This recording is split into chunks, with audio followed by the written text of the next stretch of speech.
We continue to remember Mayor Pro Tem Yvonne Johnson, who died last week. Johnson's had a lasting impact on the city of Greensboro that's hard to put into words. WFMY News 2's Taylor Leverett talked to Johnson's daughter to learn more about how much she meant to the community.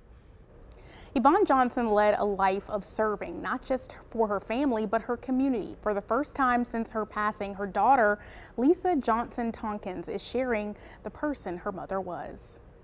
Pictures now tell the story of Yvonne Johnson, a former mayor, friend, wife, and mother. I feel like my mother had a full life, and she was just ready to be with her husband.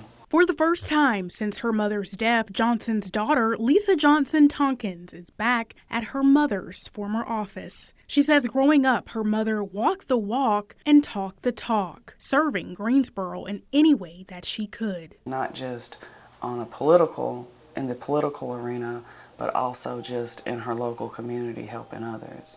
So, and she would even take in homeless people into her home and let them stay for a period. Her advice and her mentorship were really instrumental in helping us open the Women's Resource Center. Executive Director of the Women's Resource Center of Greensboro, Ashley Brooks, recalls the center breaking ground almost 30 years ago with the help of Johnson. And Yvonne, our board chair. None of us had run a nonprofit agency before we decided to open ours. So speaking with community leaders like Yvonne, who worked in nonprofit agencies, was imperative so that we were learning as we were going, and her door was always open if we had questions and needed to go in there and sit and chat with her. The images show what Johnson did.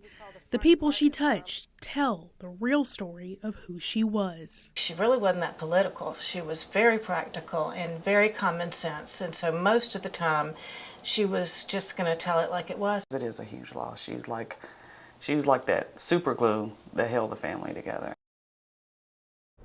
And Johnson was in numerous civic organizations, including Alpha Kappa Alpha Sorority Incorporated and the National Drifters Incorporated Greensboro chapter, which she helped to found in 1971. As far as filling Johnson's seat, City Council member Mary Kay Abusawader says in January, Council will pick a new mayor pro tem. She says no one will ever replace Yvonne Johnson.